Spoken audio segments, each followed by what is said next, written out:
Pertemuan keempat, mata pelajaran IPS kelas 7 SMPK Yosudarso. Selamat pagi anak-anak kelas 7, bertemu kembali ya. Ini adalah minggu keempat pembelajaran IPS untuk kelas 7 SMPK Yosudarso Siliragung. Anak-anak, Butika ucapkan terima kasih untuk tugas-tugas yang sudah masuk. Butika dorong untuk anak-anak semakin aktif, semakin giat, semakin setia dalam pengerjaan tugas ya.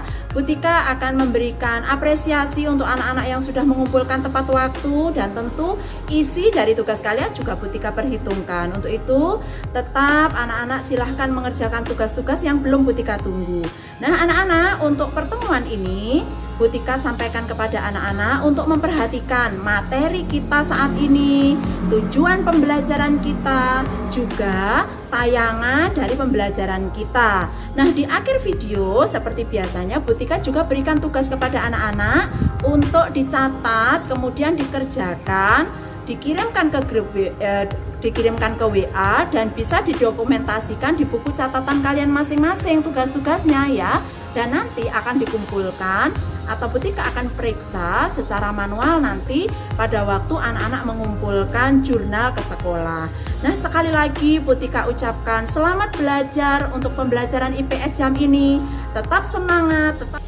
Anak-anak, untuk pertemuan kali ini kita akan membahas tentang potensi sumber daya alam dan kemaritiman Indonesia. Namun khusus di pertemuan yang keempat ini Butika akan membahas tentang potensi sumber daya alam saja. Untuk yang kemaritiman kita akan bahas di pertemuan berikutnya. Nah anak-anak, coba perhatikan bahwa sumber daya alam itu artinya adalah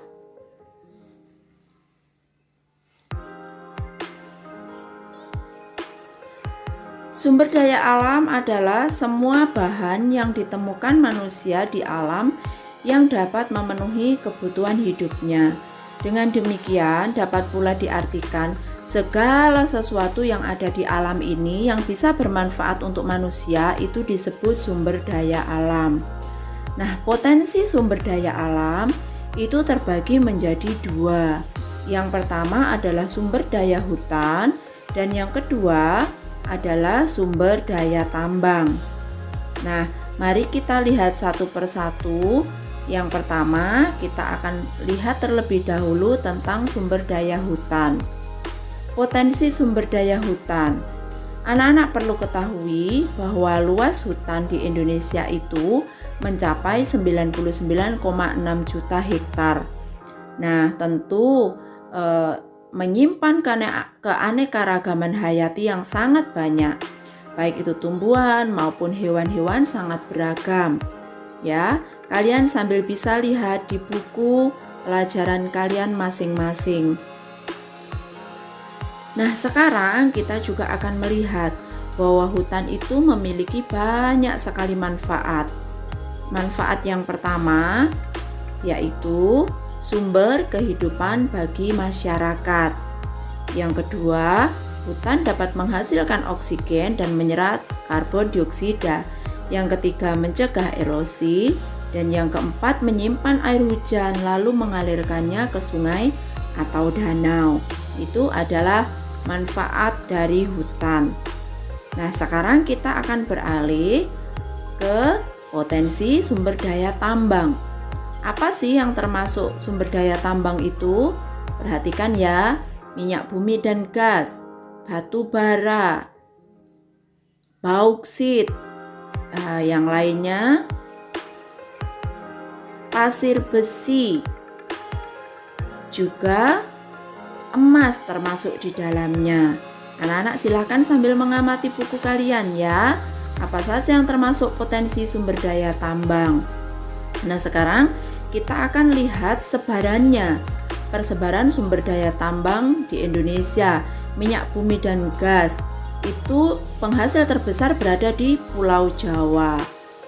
Nah berikutnya untuk batu bara, itu penghasil batu bara terbesar di Indonesia ada di Pulau Sumatera dan Kalimantan. Kalian pasti dengar ya, Silahkan kalian sambil lihat gambar di buku kalian seperti apa batu bara.